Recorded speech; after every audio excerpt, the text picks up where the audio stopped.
Hi friends, welcome to my channel. ಇವತ್ತಿನ ನಮ್ಮ video ಏನದ್ರ ಬಗ್ಗೆ ಅಂತ ನಿಮ್ಗೊಂದು ಐಡಿಯಾ ಬಂದಿರ್ಬೋದು ಆಲ್ರೆಡಿ ಥಂಬ್ನೇಲ್ನ ನೋಡಿ. ಸೊ ಹೌದು, ಇವತ್ತು ನಾವು ನಮ್ಮ ಫ್ಯಾಮಿಲಿ ಅವರೆಲ್ಲ ಮಂತ್ರಾಲಯ ಟ್ರಿಪ್ಗೆ ಹೊರಟಿದ್ದೀವಿ. ಸೊ ಈ ಒಂದು 17 ಮಿನಿಟ್ಸ್ ವಿಡಿಯೋದಲ್ಲಿ ನಮ್ಮ ಒನ್ ಡೇ ಯಾವ ಥರ ಇತ್ತು ಮಂತ್ರಾಲಯದಲ್ಲಿ, ಆಮೇಲೆ ನಾವು ಇದು ಮೃತ್ತಿಕಾ ಮಣ್ಣನ್ನು ರಾಯರ ಮೃತ್ತಿಕೆಯನ್ನು ಕೂಡ ನಾವು ತೊಗೊಂಡು ಬಂದಿದ್ವಿ. ಸೊ ಅದನ್ನು ಯಾವ ಥರ ಬಳಸಬೇಕು, ಎಲ್ಲಿ ಸಿಗುತ್ತೆ ಅಡ್ರೆಸ್ಸು ಅಂತ ಎಲ್ಲ ನಾನು ನಿಮಗೆ ಈ ವಿಡಿಯೋದಲ್ಲಿ ಆದಷ್ಟು ನಾನು ತೋರಿಸ್ಕೊಡ್ತೀನಿ. ಸೊ ನಮ್ಮ ಜರ್ನಿ ಹೆಂಗೆ ಸ್ಟಾರ್ಟ್ ಆಯಿತು ಅಂತ ಫಸ್ಟ್ ಹೇಳ್ತೀನಿ. ನಾವು ಹೊರಟಿದ್ದು ಸಂಡೇ. ಆ್ಯಕ್ಚುಲಿ ಟ್ರೈನ್ ಬಂದು ಯಲಹಂಕದಿಂದ ಇತ್ತು. ಟ್ರೈನ್ 11:45 ಇದ್ದಿದ್ದು ಆ್ಯಕ್ಚುಯಲ್ ಟೈಮಿಂಗು. ಸೊ ಅದಕ್ಕೆ ನಾವೆಲ್ಲರೂ ನಮ್ಮ ನಾದಿನಿ ಮನೆಯಲ್ಲಿ ಸೇರಿದ್ವಿ. ಅವ್ರ ಮನೆ ಕೂಡ ಯಲಹಂಕದಲ್ಲಿ ಇರೋದು. ನಾವು ಹೊರಟಿದ್ದು ಒಂದು 32 ಮೆಂಬರ್ಸ್ ಇದ್ವಿ. ಅರ್ಧ ಜನ ಸ್ಟೇಷನ್ಗೆ ಬಂದುಬಿಟ್ಟಿದ್ರು ಆಲ್ರೆಡಿ. ಸೊ ನಾವು ಮಿಕ್ಕಿದ್ದವರೆಲ್ಲ ನಮ್ಮ ಯಲಹಂಕದಿಂದ ಮನೆಯಿಂದ ಹೊರಟ್ವಿ. ಸೊ ಟೈಮ್ ಬಂದು ಈಗ 10-12 ಆಗಿತ್ತು. ಸೊ ಲಾಸ್ಟ್ ಬಸ್ಸು 10:30ಗೆ ಅಂದಿದ್ರು. ಅದಕ್ಕೆ ನಾವು 10:15ಗೆಲ್ಲ ಮನೆ ಬಿಟ್ವಿ. ಸೊ ಎಲ್ಲರೂ ನೋಡಿ ರೆಡಿ ಆಗಿದ್ವಿ. ಸೊ ಬ್ಯಾಗ್ ತೊಗೊಂಡು ಒಬ್ಬೊಬ್ಬರೇ ಎಲ್ಲರೂ ಬಸ್ ಸ್ಟಾಪಿಗೆ ಹೋಗ್ತಾ ಇದ್ದೀವಿ. ಯಾಕಂದರೆ ಜನ ಜಾಸ್ತಿ ಅಲ್ವಾ, ಸೊ ಟೈಮ್ ಪಿಕಪ್ ಮಾಡೋದು ಕಷ್ಟ ಆಗುತ್ತೆ ಅಂತ ಹೇಳಿ ಫಸ್ಟೇ ಒಂದು 10-15 ಮಿನಿಟ್ಸ್ ಪ್ರಯರ್ ಆಗಿರೋಣ ಅಂದ್ಬಿಟ್ಟು ಹೊರಟ್ವಿ. ಸೊ ಎಲ್ಲರೂ ಬಸ್ ಸ್ಟ್ಯಾಂಡಲ್ಲಿ ತುಂಬ ಹೊತ್ತು ವೇಟ್ ಮಾಡಿದ್ವಿ. ನಾವು ಅಂದ್ಕೊಂಡ್ವಿ ಬಸ್ ಸಿಗುತ್ತೋ ಇಲ್ವೋ, ಹೆಂಗಪ್ಪ ಸ್ಟೇಷನ್ಗೆ ರೀಚ್ ಆಗೋದು ಅಂತ. ಆಮೇಲೆ ಬಸ್ ಬಂತು. So bus ಹತ್ತಿದ್ವಿ. ದೀಪಾವಳಿ ಆಗಿರೋದ್ರಿಂದ ಎಲ್ಲಿ ನೋಡಿದ್ರು ದೀಪಗಳು, ಹೂವು, ಆಮೇಲೆ ಹಣ್ಣುಗಳೇ ಇತ್ತು ಫುಲ್ಲು ದಾರಿ ಉದ್ದ. ನೈಟ್ 10:30 ಆದ್ರೂ ಕೂಡ. ಸೊ ಬಸ್ಸಲ್ಲಿ ಎಲ್ಲರೂ ಟಿಕೆಟ್ ಎಲ್ಲ ತೊಗೊಂಡು ಬೇಗ ಸೆಟಲ್ ಆದ್ವಿ. ಸೊ 15 ಮಿನಿಟ್ಸ್ ಯಲಹಂಕ ರೈಲ್ವೆ ಸ್ಟೇಷನ್ಗೆ ರೀಚ್ ಆದ್ವಿ. 15 ಮಿನಿಟ್ಸ್ಗೆಲ್ಲ ಎಲ್ಲರೂ. ಸೊ ಅಲ್ಲಿಂದ ಇಳಿದು ಎಲ್ಲರೂ ಒಂದು 10 ಮಿನಿಟ್ಸ್ ವಾಕೇಬಲ್ಲು. ಎಲ್ಲರೂ ರೈಲ್ವೆ ಸ್ಟೇಷನ್ಗೆ ಬೇಗ ಬೇಗ ರೀಚ್ ಆದ್ವಿ. ಟೈಮು ಬಂದು ನೋಡಿ, ಯಲಹಂಕ ರೈಲ್ವೆ ಸ್ಟೇಷನ್ ರೀಚ್ ಆದ್ವಿ. ಟ್ರೈನು 11:45 ಇದ್ದಿದ್ದು ಕರೆಕ್ಟ್ ಟೈಮಿಂಗು. ಬಟ್ 12:30 ಆದರೂ ಟ್ರೈನ್ ಬಂದೇ ಇರಲಿಲ್ಲ. ಸೊ ಆ ಟೈಮಲ್ಲಿ ನಾವು ಹೋಗಿ ಸೆಟಲ್ ಆದ್ವಿ. ಸ್ವಲ್ಪ ರೈಲ್ವೆ ಸ್ಟೇಷನಲ್ಲಿ ರೆಸ್ಟ್ ಮಾಡಿದ್ವಿ. ಅಲ್ಲಿ ಸ್ಟೇಷನ್ ಮಾಸ್ಟರ್ ನಾದಿನಿ ಹಸ್ಬೆಂಡ್ ಇವರು ಹೋಗಿದ ತಕ್ಷಣ ಟ್ರೈನ್ ಸೀಟ್ ನಂಬರ್ ಯಾವುದು, ಕೋಚ್ ಯಾವುದು ಅಂತ ಎಲ್ಲ ನೋಡ್ಕೊತಾ ಇದ್ರು. ಆಮೇಲೆ ಅಲ್ಲಿ ಕೂಡ ನಾವು ಒಂದು ಸ್ವಲ್ಪ ಫೋಟೋಸ್ ಕೂಡ ತಗೊಂಡ್ವಿ. ಟೈಮ್ ಪಾಸ್ ಮಾಡೋದು ತುಂಬ ಕಷ್ಟ ಆಯಿತು. ಯಾಕಂದರೆ ಆಲ್ಮೋಸ್ಟ್ 1.5 ಅವರ್ ಬೇಕಾಗಿತ್ತು ರೈಲ್ವೆ ಸ್ಟೇಷನಲ್ಲಿ. ನಾವು ನೋಡಿ 11 o'clock ಅಷ್ಟೊತ್ತಿಗೆಲ್ಲ ನಾವು ರೀಚ್ ಆಗಿದ್ವಿ. ಸೊ ಫೋಟೋಸ್ ಎಲ್ಲ ತೊಗೊಂಡು ಸ್ವಲ್ಪ ಹರಟೆ ಹೊಡ್ಕೊಂಡು ಮಕ್ಕಳ ಜೊತೆ ಎಲ್ಲರೂ ಮಾತಾಡ್ಕೊಂಡು ಕೂತಿದ್ವಿ. ಸೊ ನೋಡಿ ಟೈಮ್ 12 o'clock ಆಗ್ತಾ ಬಂತು. ಬಟ್ ಆದರೂ ಟ್ರೈನ್ ಬಂದೇ ಇರಲಿಲ್ಲ. ಅನೌನ್ಸ್ ಕೂಡ ಮಾಡಿರಲಿಲ್ಲ. ಸೊ ಎಕ್ಸಾಕ್ಟ್ 12 ಆಗಿದ ತಕ್ಷಣ ಇನ್ನೂ ಅನೌನ್ಸ್ಮೆಂಟ್ ಮಾಡೋಕ್ಕೆ ಸ್ಟಾರ್ಟ್ ಮಾಡಿದ್ರು. ಅದಕ್ಕೆ ನಮ್ಮ ಕೋಚ್ ಎಲ್ಲಿ ಬರುತ್ತೆ ಅಂತಲೂ ಡಿಸ್ಪ್ಲೇ ಮಾಡಿದರು. ಸೊ ಅದಕ್ಕೆ ನಮ್ಮ ಕೋಚ್ ಹತ್ರ ಹೋಗಿ ಕೂತ್ಕೊಂಡಿದ್ವಿ. ನೋಡಿ ಟೈಮ್ ಬಂದು 12:33 ಆಯಿತು. ಆಗ ಬಂದಿದೆ ಟೈಮ್. 45 ಮಿನಿಟ್ಸ್ ಟ್ರೈನ್ ಲೇಟ್ ಆಯಿತು. ಆ್ಯಕ್ಚುಲಿ ಸಿಟಿಯಿಂದ ಬರಬೇಕಾಗಿದ್ದಿದ್ದು ಟ್ರೈನ್ ಇದು ಕ್ಯಾನ್ಸಲ್ ಆಗಿ ಯಲಹಂಕದಿಂದ ಸ್ಟಾರ್ಟ್ ಆಯಿತು. ಸೊ ಬೇಗ ಬೇಗ ಎಲ್ಲ ಸೆಟಲ್ ಆದ್ವಿ. ಮಾರ್ನಿಂಗ್ 7:30ಗೆಲ್ಲ ಎದ್ವಿ. 8 o'clock ಎಲ್ಲ ರೀಚ್ ಆಗಬೇಕಿತ್ತು ಮಂತ್ರಾಲಯ. ಬಟ್ ಅಲ್ಲೂ ಕೂಡ ಹಾಫ್ ಆನ್ ಅವರ್ ಲೇಟೇ ಆಯಿತು. ಅದಕ್ಕೆ ಟ್ರೈನಲ್ಲೇ ಸ್ವಲ್ಪ ಫ್ರೆಶ್ ಅಪ್ ಆಗಿ ಎಲ್ಲ ಟೀ ಕುಡಿದು ಮಾತಾಡ್ಕೊಂಡು ಕೂತಿದ್ವಿ. ನನಗಂತೂ ಸಿಕ್ಕಾಪಟ್ಟೆ ತಲೆ ನೋವ್ತಿತ್ತು. ಯಾಕಂದರೆ ನೈಟ್ ನಿದ್ದೆ ಸರಿಯಾಗಿಲ್ಲ, ಮತ್ತು ಮಾರ್ನಿಂಗ್ ಕೂಡ ಬೇಗ ಎದ್ವಿ. ಸೊ ಟೀ ಕುಡಿದು ಸ್ವಲ್ಪ ಹೊತ್ತು ಕೂತ್ಕೊಬಿಟ್ಟಿದ್ವಿ ಎಲ್ಲರೂ. ನೆಕ್ಸ್ಟ್ ನಾವು ಇಳಿಯೋಷ್ಟೊತ್ತಿಗೆ ಟೈಮ್ ಬಂದು 8:37 ಆಗಿತ್ತು. ಬೇಗ ಬೇಗ ಇಳಿದು ನೆಕ್ಸ್ಟ್ ಪ್ಲ್ಯಾಟ್ಫಾರ್ಮಿಂದ ಆಚೆ ಹೋಗೋಷ್ಟೊತ್ತಿಗೆ ಟೈಮ್ ನೋಡಿ 8:37ಗೆ ಇಳಿದಿದ್ದೀವಿ. ಈಗ ನಾವು ಆಚೆ ಹೋಗೋಷ್ಟೊತ್ತಿಗೆ 8:45 ಆಗಿತ್ತು. ಬಟ್ ವ್ಯೂ ಮಾತ್ರ ತುಂಬ ಚೆನ್ನಾಗಿದೆ. ಎಲ್ಲಿ ನೋಡಿದ್ರು ಓಪನ್ ಸ್ಪೇಸು. ನೋಡಿ ಎಷ್ಟು ಚೆನ್ನಾಗಿದೆ ಹೊಲಗಳಂದರೆ. ಇನ್ನು ಒಂದು ಸೈಡ್ ನೋಡಿ ಈ ಥರ ಫುಲ್ ಪಾರ್ಕಿಂಗ್ ರೆಡಿಯಾಗಿತ್ತು ಆಟೋಗಳು ಮಾತಾಡೋಕ್ಕೆ. ಹೋಗಿದ ತಕ್ಷಣ ನೋಡಿ ರಾಯರನ್ನ ನೋಡ್ಕೊಂಡ್ವಿ.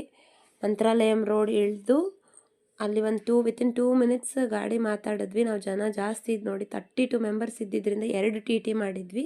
ಒಂದು TTಲಿ ನೋಡಿ ನಮ್ಮ ಫ್ಯಾಮಿಲಿ ಫುಲ್ ಇದ್ದೀವಿ. ಚೆನ್ನಾಗಿತ್ತು TT ಮಾತ್ರ. ಹೋಗೋಕ್ಕೆ ಫ್ರೀಯಾಗಿ ಹೋದ್ವಿ. ನೋಡಿ ಮಂತ್ರಾಲಯ ರೋಡ್ ಬಿಟ್ಟು ಒಂದು 20 to 25 minutes ಜರ್ನಿ ರಾಯರ ದೇವಸ್ಥಾನಕ್ಕೆ ಮತ್ತು ರೈಲ್ವೆ ಸ್ಟೇಷನ್ಗೆ. ನಾವು ಅಂದ್ಕೊಂಡ್ವಿ ಫುಲ್ಲು ಮಳೆ ಆಗ್ತಿದೆ ಅಂತ ಎಲ್ಲ ಹೇಳಿದ್ರು, ಬಟ್ ಅಲ್ಲಿ ನೋಡಿದ್ರೆ ಫುಲ್ಲು 10 o'clock ಅಷ್ಟೊತ್ತಿಗೆ ಶೆಕೆ ಬಿಸಿಲು ಎಲ್ಲೆಲ್ಲೂ ಇರೋಕ್ಕಾಗ್ತಿರ್ಲಿಲ್ಲ. ಬಟ್ ಎಲ್ಲಿ ನೋಡಿದ್ರು ಕಾಟನ್ ಗಿಡಗಳು ಹಾಕಿದ್ರು. ನೋಡಿ ಬಂದ್ಬಿಟ್ವಿ ನಾವು ರಾಯರ ದೇವಸ್ಥಾನಕ್ಕೆ, ಆರ್ಚ್ ಎಂಟ್ರೆನ್ಸ್ ಹತ್ರ ಬಂದ್ಬಿಟ್ವಿ. ಈಗ ಮುಂದೆ ಹೋಗ್ತಿರೋದು ನಮ್ಮ TTನೇ. ಸೊ ನೋಡಿ ರಾಯರು ಕರೆದಲ್ಲಿಗೆ ಬರುವ ಮಂತ್ರಾಲಯಲ್ಲಿ ಹೋಗ್ತಾ ಇದ್ದೀವಿ. ಸೊ ನೋಡಿ ನಾವು ಅಂದ್ಕೊಂಡ್ವಿ ತುಂಬ ಓವರ್ಫ್ಲೋ ಆಗ್ತಿದೆ, ನದಿಯಲ್ಲಿ ಸ್ನಾನ ಮಾಡೋಕ್ಕೆ ಬಿಡೋಲ್ಲ, ರೂಮ್ ಮಾಡಬೇಕಾಗುತ್ತೆ ಅಂತ. ಸೊ ನಾವು ಹೋದಾಗ ರೂಮ್ ಅಂತೂ ನಾವು ಮಾಡಲೇ ಇಲ್ಲ. ಇನ್ ಕೇಸ್ ನಿಮಗೆ ರೂಮ್ ಬೇಕಂದರೆ ಎಂಟ್ರೆನ್ಸಲ್ಲೇ ಕರಿತಾ ಇರ್ತಾರೆ ರೂಮ್ ಬೇಕು ಅಂತ, ಬಟ್ ನಾವು ರೂಮ್ ಮಾಡಿಲ್ಲ. ಸೊ ನೋಡಿ ಫುಲ್ ರಶ್ ಇತ್ತು ಮಾರ್ನಿಂಗ್ ನಾವು ಅಂದ್ಕೊಂಡಿದ್ವಿ. ಬಟ್ ಡೈರೆಕ್ಟ್ ನದಿ ಹತ್ರನೇ ಹೋದ್ವಿ. TT ಅವರು ನದಿ ಹತ್ರನೇ ಬಿಟ್ಟರು. ಬೇಗ ಎಲ್ಲ ಇಳಿದು ಮತ್ತೆ ಟೀ ಕುಡಿಬೇಕು ಅಂದರು. ಸರಿ ಎಲ್ಲ ಟೀ ಕುಡಿದ್ಬಿಟ್ಟು ಡೈರೆಕ್ಟ್ ನದಿ ಹತ್ರ ಹೋಗಿ ಸ್ನಾನ ಎಲ್ಲ ಮುಗಿಸ್ಕೊಂಡ್ವಿ. ಬಟ್ ತುಂಬ ಚೆನ್ನಾಗಿತ್ತು. ನಾವು ಅಂದ್ಕೊಂಡಷ್ಟು ಏನು ರಶ್ ಇರಲಿಲ್ಲ ಆ್ಯಕ್ಚುಲಿ ಹೇಳಬೇಕಂದ್ರೆ. ಮುಂದೆ ನಿಮಗೆ ವಿಡಿಯೋದಲ್ಲಿ ನಾನು ತೋರಿಸ್ತೀನಿ ನೋಡಿ. ನನಗಂತೂ ಫೇವ್ರೆಟ್ ಪ್ಲೇಸ್ ಅಂದರೆ ಮಂತ್ರಾಲಯನೇ ಆ್ಯಕ್ಚುಲಿ. ಯಾರು ಹೋದ್ರೂ ಬರಲ್ಲ ಅಂತಂತೂ ನಾನು ಹೇಳೋದೇ ಇಲ್ಲ, ಹೋಗ್ತೀವಿ ಆದಷ್ಟು ಟ್ರೈ ಮಾಡಿ. ಸೊ ಈ ಸತಿ ಜನ ಜಾಸ್ತಿ ಆಗಿದ್ದರಿಂದ ಒಂಥರ ಚೆನ್ನಾಗಿತ್ತು. ಬಟ್ ನೋಡಿ 2 TT ಹಿಂದೆನೇ ಬಂದರು. ನಾವು ನೋಡಿ ಇಳ್ದಿದ ತಕ್ಷಣ ಅಲ್ಲಿ ಅಂಗಡಿನಲ್ಲೇ ಲಗೇಜೆಲ್ಲ ಇಟ್ಕೋತೀವಿ ಅಂತ ಹೇಳಿದ್ರು. ಅದರಿಂದ ನಾವು ರೂಮ್ ಮಾಡಿಲ್ಲ. ಇನ್ ಕೇಸ್ ನಿಮಗೆ ರೂಮ್ ಬೇಕಂದರೆ ಅವೈಲೇಬಲ್ ಇದೆ, ಅಷ್ಟು ರಶ್ ಇಲ್ಲ. ಒಂದು ಬೇಜಾರು ಏನಂದರೆ ನದಿ ಹತ್ರ ಅಷ್ಟು ಗಲೀಜು ಮಾಡಿದರು. ಅಂದರೆ ನೋಡಿ ಆ ವಿಡಿಯೋ ಕೂಡ ಮಾಡೋಕ್ಕೆ ಅಸಹ್ಯನೇ ಇತ್ತು. ನೀರು ಓಕೆ ಮೀಡಿಯಮ್ ಫ್ಲೋ ಇತ್ತು, ನೀರಷ್ಟು ಗಲೀಜಿಲ್ಲ. ಬಟ್ ಆ ಕಡೆ ಈ ಕಡೆ ಕಲ್ಲುಗಳ ಮೇಲಂತೂ ಅಷ್ಟು ಗಲೀಜು ಮಾಡಿದರು. ದಯವಿಟ್ಟು ಎಲ್ಲರೂ ಸ್ನಾನ ಆಗಿತ್ತು. ನಾವು ಹೋಗಿ ಎಲ್ಲ ಸ್ನಾನ ಮಾಡಿ ನೋಡಿ ಮುಳುಗೋಕ್ಕೆ ಆಟ. ಒಂದು ಸೈಡ್ ಬರ್ಡ್ಸ್ ಅಂತೂ ತುಂಬ ಚೆನ್ನಾಗಿತ್ತು ವ್ಯೂ. ಅಷ್ಟು ಡಿಸ್ಟರ್ಬೆನ್ಸ್ ಅಂತ ಅಷ್ಟು ರಶ್ ಏನಿರಲಿಲ್ಲ. ಸೊ ಅದಕ್ಕೆ ನೀರೆಲ್ಲ ಕ್ಲೀನಾಗಿದ್ದರಿಂದ ನದಿಯಲ್ಲೇ ಸ್ನಾನ ಮುಗಿಸ್ಕೊಂಡ್ವಿ ಎಲ್ಲರೂ. ನೋಡಿ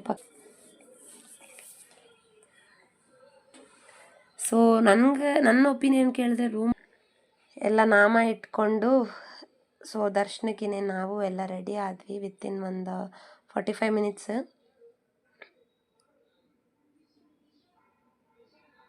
ಬಿಸಿಲು ನೋಡಿ ಅಷ್ಟೊತ್ತಿಗೆ ಕಣ್ಣೇ ಬಿಡೋಕ್ಕಾಗ್ತಾ ಇಲ್ಲ. ನನಗಂತೂ ಅಷ್ಟು ಬಿಸಿಲು. ಮಾರ್ನಿಂಗ್ ನೋಡಿದ್ರೆ ಫುಲ್ಲು ಮೋಡ ಇತ್ತು, ನೋಡಿದ್ರೆ ಇವಾಗ ಫುಲ್ಲು ಬಿಸಿಲು. ಸೊ ನಾವು ಸ್ನಾನ ಎಲ್ಲ ಮುಗಿಸಿದ್ಮೇಲೆ ತೆಪ್ಪ ಎಲ್ಲ ಓಡಾಡೋಕ್ಕೆ ಸ್ಟಾರ್ಟ್ ಆಗಿದ್ರು. ಮೋಡ ನೋಡಿ ಎಷ್ಟು ಚೆನ್ನಾಗಿದೆ ಅಲ್ಲ ವಾತಾವರಣ, ನೀರು, ಆ ಮೋಡಕ್ಕೆ ಇನ್ನೊಂದು ಸತಿ ಸ್ನಾನ ಮಾಡಬೇಕಂತ ಅನ್ನಿಸ್ತಿತ್ತು. ಬಟ್ ದರ್ಶನಕ್ಕೆ ಟೈಮ್ ಆಯಿತು ಅಂತ ಎಲ್ಲ ದರ್ಶನಕ್ಕೆ ಹೊರಟ್ವಿ. ಸೊ ಸ್ವಲ್ಪ ಫೋಟೋಸ್ ಕೂಡ ಕ್ಲಿಕ್ ಮಾಡ್ಕೊಂಡ್ವಿ ಅಲ್ಲೇನೆ. ಸೊ ಈಗ ನೋಡಿ 11:30 ಆಗಿದೆ ಟೈಮು. ಲಗೇಜ್ ಎಲ್ಲ ಅಲ್ಲೇ ಒಂದು ಶಾಪಲ್ಲಿ ಒಂದು 50 rupees 20 rupees ಪರ್ ಬ್ಯಾಗಿಗೆ ಚಾರ್ಜ್ ಮಾಡ್ತಿದ್ರು. ಸೊ ನಾವು ಬ್ಯಾಗ್ಸ್ ಎಲ್ಲ ಅಲ್ಲೇ ಇಟ್ಟು ದರ್ಶನಕ್ಕೆ ಹೊರಡ್ತಾ ಇದ್ದೀವಿ. ನಾವು ಅಂದ್ಕೊಂಡ್ವಿ, ಮತ್ತು ಅಲ್ಲಿ ಜನ ಕೂಡ ಹೇಳ್ತಿದ್ರು ತುಂಬ ರಶ್ ಇದೆ, 1 hour ಆಗುತ್ತೆ ದರ್ಶನ ಅಂತ. ಬಟ್ ನಾವು 1/2 hourಗೆಲ್ಲ ದರ್ಶನ ಮುಗಿಸ್ಕೊಂಡು ಆಚೆ ಬಂದುಬಿಟ್ವಿ. ಸೊ ಫಸ್ಟು ಹೋಗಿದ್ದೆ ನಾವು ಡೈರೆಕ್ಟ್ ರಾಯರ ದರ್ಶನಕ್ಕೆ ಹೋಗಿಬಿಟ್ವಿ, ಯಾಕಂದರೆ ರಶ್ ಅಂತ ಹೇಳ್ತಿದ್ದಿದ್ದ ಕಾರಣ. ಆಮೇಲೆ ಬಂದು ಮಂಚಾಲಮ್ಮ ದರ್ಶನ ಮಾಡ್ಕೊಂಡ್ವಿ ನಾವು. ಸೊ ನೋಡಿ ಫ್ರೀ ಆಗೇ ಇದೆ, ಬಟ್ ಮಿಸ್ಗೈಡ್ ಮಾಡೋರು ತುಂಬ ಜನ ಇರ್ತಾರೆ. ರೂಮ್ ಕೂಡ ರಶ್ ಇದೆ ಅಂತಲೂ ಹೇಳೋರಿದ್ರು. ಸೊ ನಾವು ಅದೆಲ್ಲ ತಲೆ ಕೆಡಿಸ್ಕೊಂಡಿಲ್ಲ. ಹೋಗಿದ ತಕ್ಷಣ ರಾಯರ ದರ್ಶನ ಮುಗಿಸ್ಕೊಂಡು ಅಕ್ಷತೆ ತೊಗೊಂಡು ಅಲ್ಲೇ ಒಂದು 1/2 hour ಕೂತಿದ್ವಿ. ನಾನು ಹೋದಾಗೆಲ್ಲ ಹೆಜ್ಜೆ ನಮಸ್ಕಾರ ಮಾಡ್ತಿದ್ದೆ, ಬಟ್ ಈ ಸತಿ ನಾನು ಹೆಜ್ಜೆ ನಮಸ್ಕಾರ ಮಾಡಿಲ್ಲ. ಸೊ ನೆಕ್ಸ್ಟ್ ಟೈಮ್ ನೋಡೋಣ, ಆದರೆ ಮಾಡೋಣ ಅಂತ. ನೆಕ್ಸ್ಟ್ ದರ್ಶನ ಮುಗಿಸ್ಕೊಂಡಿದ್ದೆ ನಾವು ರಾಯರ ಪ್ರಸಾದನ ತೊಗೊಳ್ಳೋಣ ಅಂತ ಊಟಕ್ಕೆ ಹೋದ್ವಿ. ಅಲ್ಲಿ ತುಂಬಾ ರಶ್ ಇತ್ತು ಸೀರಿಯಸ್ಲಿ. ಒಂದು 1/2 hour ಕ್ಯೂವಲ್ಲೇ ಆಗೋಯ್ತು, ಯಾಕಂದರೆ ಜನ ಜಾಸ್ತಿ ಇದ್ದರು ಊಟದ ಹತ್ರ. ಸೊ ಆದ್ರೂ ಹೋಗಿ ಪ್ರಸಾದ ತಿನ್ನಲೇಬೇಕು ಅಂತ ಹೋಗಿದ್ವಿ. ದೊಡ್ಡ ರೂಮ್ ಪ್ರೊವೈಡ್ ಮಾಡಿದ್ದಾರೆ. Timing 12 to 2 o'clock morning, 7 to 9 evening ಊಟದ ಟೈಮಿಂಗ್ ಇದೆ. ಊಟ ಮುಗಿಸ್ಕೊಂಡು ಅಲ್ಲಿ ಜಾಗ ಇದೆ, ನೆರಳು ಕೂಡ ಇದೆ. ಸೊ ಅಲ್ಲಿ ಕೂಡ ಸ್ವಲ್ಪ ಗಿಣಿ ಎಲ್ಲ ಸಿಕ್ತು ಅಂತ ಫೋಟೋಶೂಟ್ ಮಾಡ್ಕೊಂಡು ಸ್ವಲ್ಪ ಹೊತ್ತು ರೆಸ್ಟ್ ಮಾಡಿದ್ವಿ ಕೂತ್ಕೊಂಡು. ಯಾಕಂದರೆ ಓಡಾಡಿ ಸುಸ್ತಾಗೋಗಿತ್ತು ಕ್ಯೂ ಅಲ್ಲಿ. ಸೊ ಊಟ ಮುಗಿಸಿದ್ದೆ ತಕ್ಷಣ ಸ್ವಲ್ಪ ಹೊತ್ತು ಬಂದು ಆಚೆ ಕೂತ್ಕೊಂಡು ರೆಸ್ಟ್ ಮಾಡಿದ್ವಿ ಒಂದು ಹಾಫ್ ಆನ್ ಅವರು. ನೆಕ್ಸ್ಟ್ ನಾವು ಹೋಗಿದ್ದೆ ರಾಯರ ಮೃತ್ತಿಕೆಯನ್ನು ಇಸ್ಕೊಬರ್ಬೇಕು ಅಂತ ಅಂದ್ಬಿಟ್ಟು. ಸೊ ನಮಗೂ ಕೂಡ ಅಡ್ರೆಸ್ ಅಷ್ಟು ಸರಿಯಾಗಿ ಗೊತ್ತಿಲ್ಲ, ಬಟ್ ದೇವಸ್ಥಾನದಿಂದ ನೋಡಿ ಇದು ಮೇನ್ ಎಂಟ್ರೆನ್ಸ್ ಇದೆ ಅಲ್ವಾ, ದೇವಸ್ಥಾನದಿಂದ ಲೆಫ್ಟ್ ಹೋಗಿ ಒಂದೇ ರೋಡು. ಅಲ್ಲಿ ಯಾರು ಕೇಳಿದ್ರು ವೆಂಕಟೇಶ್ವರ ಗುಡಿ ಎಲ್ಲಿದೆ ಅಂದರೆ ಯಾರು ಕೂಡ ಹೇಳ್ತಾರೆ, ಇಲ್ಲಾಂದರೆ ಮೃತ್ತಿಕೆ ಪ್ರಸಾದ ಎಲ್ಲಿ ಸಿಗುತ್ತೆ ಅಂತ ಹೇಳಿದ್ರೆ ಎಲ್ಲರೂ ಕೂಡ ನಿಮಗೆ ಅಡ್ರೆಸ್ ತೋರಿಸ್ತಾರೆ. ಸೊ ನಾವು ಹಿಂಗೆ ಕೇಳ್ಕೊಂಡು ಹೋದ್ವಿ, ಒಂದೇ ರೋಡು, ಬಟ್ ದೇವಸ್ಥಾನದಿಂದ ಲೆಫ್ಟು ಹೋದರೆ ಅಲ್ಲಿ ಒಂದು ಅರ್ಚಕರ ಮನೆ ಇದೆ, ಮತ್ತು ಅಲ್ಲಿ ವೆಂಕಟೇಶ್ವರ ಗುಡಿ ಕೂಡ ಇದೆ. ವೆಂಕಟೇಶ್ವರ ಗುಡಿ ಪಕ್ಕನೇ ಅರ್ಚಕರ ಮನೆ ಇದೆ. ಸೊ ನೋಡಿ ನಾನು ನೋಡಿ ಒಂದೇ ರೋಡು, ಇದು ಒಂದು ರೋಡು ಹೋದರೆ ಇಲ್ಲಿ ಕಾಣ್ತಿದೆ ಅಲ್ವಾ ವೈಟ್ ಬಿಲ್ಡಿಂಗ್, ಅದೇ ಅರ್ಚಕರ ಮನೆ. ನೋಡಿ ಇದು ವೆಂಕಟೇಶ್ವರನ ಗುಡಿ, ಅಲ್ಲಿ ಸಿಗೋ ಅರ್ಚಕರ ಮನೆ. ಅಲ್ಲಿ ಹೋದೆ ಮೃತ್ತಿಕೆ ಪ್ರಸಾದ ಅಂತ ಕೇಳಿದ್ರೆ ಕೊಡ್ತಾರೆ. ಇಲ್ಲಿ ಅವ್ರ ಕಾಣಿಕೆ ನಿಮ್ಮಿಷ್ಟ ಕೊಡ್ಬೋದು. ನಾವು ಕೂಡ ಕಾಣಿಕೆ ಕೊಟ್ಟೇನೆ ತೊಗೊಬಂದ್ವಿ. ಆಮೇಲೆ ಬಂದು ಇಲ್ಲಿ ಸ್ವಲ್ಪ ಹೊತ್ತು ರಾಯರ ಮಠದ ಮುಂದೆನೇ ಕೂತ್ಕೊಂಡು ಸ್ವಲ್ಪ ಟೈಮ್ ಸ್ಪೆಂಡ್ ಮಾಡಿ ಫೋಟೋಸ್ ಎಲ್ಲ ತೊಗೊಂಡ್ವಿ. ಸೊ ಇಲ್ಲಿ ಪುಷ್ಕರಣಿ ಇದೆ, ಅಂದರೆ ಜಸ್ಟ್ ಒಂದು ವಿಸಿಟ್ನ ಹಾಕಿ ಅಲ್ಲಿಂದ ನಾವು ಮತ್ತೆ ಫ್ರೆಶ್ ಅಪ್ ಆದ್ವಿ. ಸೊ ಈ ಮೃತ್ತಿಕೆ ಪ್ರಸಾದ ವಿಶೇಷತೆ ಏನಂದರೆ, ಯಾರಿಗೆ ಹುಷಾರಿಲ್ಲ ಅಂದರೆ ಡೈಲಿ ಎಷ್ಟು ದಿನ ಆ ಮೃತ್ತಿಕೆ ಪ್ರಸಾದ ಇರುತ್ತೋ ಅದನ್ನು ಒಂದು ಚಿಟಿಕೆಯಷ್ಟು ಗ್ಲಾಸಲ್ಲಿ ಹಾಕ್ಕೊಂಡು ಬೆಳಗ್ಗೆನೆ ಖಾಲಿ ಹೊಟ್ಟೆಲಿ ಕುಡಿಬೇಕು ಅಂತ ಹೇಳಿದ್ರು. ಒಂದು ಒರಳಷ್ಟು ಕುಡಿಬೇಕಂತೆ, ತೀರ್ಥ ಕುಡ್ದಂಗೆ. ಯಾರ್ಯಾರಿಗೆ ಹುಷಾರಿರಲ್ವೋ ಅವ್ರಿಗೆ ತುಂಬ ಒಳ್ಳೆಯದಾಗುತ್ತೆ ಅಂತ ಹೇಳಿದ್ರು. ಸೊ ನಮ್ಮ ಅಪ್ಪಗೋಸ್ಕರನೇ ನಾನು ಮೃತ್ತಿಕೆ ಪ್ರಸಾದನ ಈಸ್ಕೊಂಡೆ. ಆಮೇಲೆ ಅಂಟು ಮುಂಟು ಆಗಬಾರ್ದು, ಮತ್ತು ಮೃತ್ತಿಕೆ ಮಣ್ಣನ್ನು ವೇಸ್ಟ್ ಮಾಡಬಾರ್ದು ಅಂತಲೇ ಹೇಳಿಕೊಟ್ರು. ಸೊ ಯಾರಿಗೆ ಹುಷಾರಿಲ್ಲ ಹೋಗಿ ಖಂಡಿತ ಪ್ರಸಾದನ ಈಸ್ಕೊಳ್ಳಿ, ಯಾಕಂದರೆ ರಾಯರು ಎಲ್ರಿಗೂ ಒಳ್ಳೇದು ಮಾಡ್ತಾರೆ. ಅನಾರೋಗ್ಯ ಇರೋರು ಆದರೆ ವೇಸ್ಟ್ ಮಾತ್ರ ಮಾಡಬೇಡಿ, ಅಂಟು ಮುಂಟು ಆಗಬಾರ್ದು ಅಂತ ಹೇಳಿದರು. ಸೊ ಟೈಮ್ ಇನ್ನೂ ತುಂಬ ಇದ್ದಿದ್ದರಿಂದ ನಾನು ಮತ್ತೊಮ್ಮೆ ರಾಯರ ದರ್ಶನ ಮಾಡೋಕ್ಕೆ ಹೋದೆ. ಇಲ್ಲಿ ಬೆಳ್ಳಿ ರಥೋತ್ಸವ ಆಗುತ್ತೆ ಡೈಲಿ 7:30 ಅಂತ ಹೇಳಿದ್ರು, ಬಟ್ ನಾವು ಹೋದಾಗ ಇನ್ನೂ 6:15 ಏನೋ ಆಗಿತ್ತು, ರೆಡಿ ಮಾಡ್ತಾಯಿದ್ರು. ಸೊ ನಮಗೆ ಟ್ರೈನಿಗೆ ಇನ್ನು ಟೈಮ್ ಆಗಿಬಿಡುತ್ತೆ, ಆಟೋ ಸಿಗಲ್ಲ ಅಂಥೇಳಿ ನಾನು ಈ ಸತಿ ದರ್ಶನ ಮಾಡೋಕ್ಕೆ ಆಗಿಲ್ಲ. ಬಟ್ ಮತ್ತೆ ಇನ್ನೊಂದು ಸತಿ ದರ್ಶನ ಮುಗಿಸ್ಕೊಂಡು ಊಟ ಎಲ್ಲ ಮುಗಿಸ್ಕೊಂಡು ನಾವು ಮತ್ತೆ ರೈಲ್ವೆ ಸ್ಟೇಷನ್ಗೆ ಹೋಗ್ಬೇಕಾಗಿದ್ದರಿಂದ ರಾಯರ ದರ್ಶನ ಮುಗಿಸ್ಕೊಂಡು ಲೆಫ್ಟ್ ಸೈಡ್ಗೆ ಮ್ಯೂಸಿಯಂ ಕೂಡ ಇದೆ, ಬಟ್ ಅಲ್ಲಿ ಫೋನ್ ಅಲೋ ಇರಲಿಲ್ಲ, ಅದಕ್ಕೆ ನಾನು ವೀಡಿಯೋ ಮಾಡೋಕ್ಕಾಗಿರಲಿಲ್ಲ. ಸೊ ದರ್ಶನ ಮುಗಿಸ್ಕೊಂಡೆಲ್ಲ ಬರೋಷ್ಟೊತ್ತಿಗೆ ಲೈಟಿಂಗ್ಸ್ ಎಲ್ಲ ಆಗಿತ್ತು, ಸ್ವರ್ಗ ಥರನೇ ಇತ್ತು. ಯಾಕಂದರೆ ನಾನು ಈ ಟೈಮ್ ಲೈಟಿಂಗ್ ಫಸ್ಟ್ ಟೈಮ್ ನಾನು ನೋಡ್ತಿದ್ದಿದ್ದು, ಯಾಕಂದರೆ ಯಾವಾಗೂ ಮಾರ್ನಿಂಗೆ ದರ್ಶನ ಮುಗಿಸ್ಕೊಂಡು ಹಂಗೆ ಹೋಗಿಬಿಡ್ತಾ ಇದ್ವಿ. ಸೊ ನೋಡಿ ಲೈಟಿಂಗ್ ಎಲ್ಲ ತುಂಬಾ ಚೆನ್ನಾಗಿತ್ತು. ಸೊ ಸ್ವಲ್ಪ ಹೊತ್ತು ಮಠದ ಮುಂದೆ ಕೂತ್ಕೊಂಡು ಅಲ್ಲಿಂದ ನಾವು ಡೈರೆಕ್ಟ್ ರೈಲ್ವೆ ಸ್ಟೇಷನ್ಗೆ ಊಟ ಎಲ್ಲ ಮುಗಿಸ್ಕೊಂಡು ಹೊರಟ್ಬಿಟ್ವಿ. ಸೊ ಇದು ನಮ್ಮ ಡೇ ಆಗಿತ್ತು. ಆ್ಯಕ್ಚುಲಿ ಮಾರ್ನಿಂಗಿಂದ ಈವ್ನಿಂಗ್ 7:30ವರೆಗೂ ನಾವು ಮಠದಲ್ಲೇ ಟೈಮ್ ಸ್ಪೆಂಡ್ ಮಾಡಿದ್ದು. ಸೊ ತುಂಬಾ ಚೆನ್ನಾಗಿತ್ತು ನನ್ನ ಡೇ. ನನಗೆ ತುಂಬ ಖುಷಿಯಾಯಿತು, 2 ಸತಿ ರಾಯರ ದರ್ಶನ ಮುಗಿಸ್ಕೊಂಡು. ದರ್ಶನ ಪ್ರಾಪ್ತಿರಸ್ತು ಅಂತ ಹಾಕಿರ್ತಾರೆ ಬೋರ್ಡಲ್ಲಿ, ಗೊತ್ತಿಲ್ಲ ಮತ್ತೆ ರಾಯರು ಯಾವಾಗ ಕರ್ಕೋತಾರೆ ಅಂತ. ಸೊ ನೋಡಿ ಇದು ರೈಲ್ವೆ ಸ್ಟೇಷನ್ಗೆ ಬಂದುಬಿಟ್ಟಿದ್ವಿ ನಾವು. 7:30 8 ಎಲ್ಲ ರೈಲ್ವೆ ಸ್ಟೇಷನ್ ಬಂದಿದ್ವಿ. ಅಲ್ಲಿ ಕೂಡ ಲೈಟಿಂಗ್ ತುಂಬಾ ಚೆನ್ನಾಗಿ ಮಾಡಿದರು. ಸೊ ನಾವು ಮುಂಚೆ ಬಂದಾಗಿರೋ ಮಂತ್ರಾಲಯಕ್ಕೂ ಇವಾಗೂ ತುಂಬಾ ಡಿಫ್ರೆನ್ಸ್ ಇದೆ. ಸೊ ಇದಾಗಿತ್ತು ನಮ್ಮ ಡೇ. ಅಲ್ಲಿ ಹೋಗಿದ ತಕ್ಷಣ ಸ್ವಲ್ಪ ಹೊತ್ತು ಕೂತ್ಕೊಂಡು ಬೇಗ ಊಟ ಮಾಡಿದ್ರಿಂದ ಎಲ್ರಿಗೂ ಮತ್ತೆ ಹೊಟ್ಟೆ ಹಸಿತಾ ಇತ್ತು. ಸೊ ಕಡಲೆಕಾಯಿ ಎಲ್ಲ ತಂದಿದ್ರು. ಸೊ ಅದನ್ನು ಕೂತ್ಕೊಂಡು ಎಲ್ಲರೂ ಒಂದು ರೌಂಡ್ ಕಡಲೆಕಾಯಿ ಬ್ಯಾಟಿಂಗ್ ಮಾಡಿದ್ರು. ನೋಡಿ ಎಲ್ಲರೂ ಕಡಲೆಕಾಯಿ ತಿಂತಾಯಿದ್ದಾರೆ. ಸೊ ಯಾಕಂದರೆ ಟ್ರೈನ್ ಬಂದು 11:30 ಇತ್ತು, ಅದಕ್ಕೆ ನಾವು 8 ಎಲ್ಲ ರೀಚ್ ಆಗಿದ್ದರಿಂದ ಇನ್ನೂ 1 ಅವರ್ ಟೈಮ್ ಇತ್ತು, ಆಲ್ಮೋಸ್ಟ್ 1.5 ಅವರ್. ಸೊ ಎಲ್ಲ ಕಡಲೆಕಾಯಿ ತಿನ್ಕೊಂಡು ಮಾತಾಡ್ಕೊಂಡು ಹಿಂಗೆ ಟೈಮ್ ಸ್ಪೆಂಡ್ ಮಾಡಿಕೊಂಡು ಸ್ವಲ್ಪ ಹೊತ್ತು ಉಗುಡಿಸ್ತಾ ಇದ್ವಿ. ಸೊ ಹೇಗಿತ್ತು ನಮ್ಮ ಈ ವಿಡಿಯೋ, ಏನು ಅನ್ನಿಸ್ತು ನಿಮಗೇನು? ರಾಯರ ದರ್ಶನ ಸಿಗಲಿ ಮತ್ತು ಬೇಗ ನಾನು ಮತ್ತೆ ಇನ್ನೊಂದು ಸತಿ ರಾಯರ ದರ್ಶನ ಮಾಡಬೇಕಂತ ಮತ್ತೆ ಅನ್ನಿಸ್ತಾ ಇದೆ, ಗೊತ್ತಿಲ್ಲ ಯಾವಾಗ ಹೋಗ್ತೀನಿ ಅಂತ. ಸೊ ಇದಾಗಿತ್ತು ಇವತ್ತಿನ ನನ್ನ ವಿಡಿಯೋ. ಇನ್ನೂ ಯಾರ್ಯಾರು ನನ್ನ ವಿಡಿಯೋ ಸಬ್ಸ್ಕ್ರೈಬ್ ಮಾಡಿಲ್ಲ ಪ್ಲೀಸ್ ಸಬ್ಸ್ಕ್ರೈಬ್ ಮಾಡಿ. ಸೊ ಯಾವ ಥರ ಇತ್ತು ನನ್ನ ವಿಡಿಯೋ ಅದು ಕೂಡ ಚಾನಲಲ್ಲಿ ಕಾಮೆಂಟ್ಸ್ ಮಾಡಿ. ಸೊ ನೆಕ್ಸ್ಟ್ 11:30 ಎಕ್ಸಾಕ್ಟ್ ಟ್ರೈನ್ ಬಂತು. ಸೊ ನಾವು ಬ್ಯಾಂಗ್ಳೂರಿಗೆ ಮತ್ತೆ ರೀಚ್ ಆದ್ವಿ 8 o'clockಗೆಲ್ಲ. So thank you for watching my video.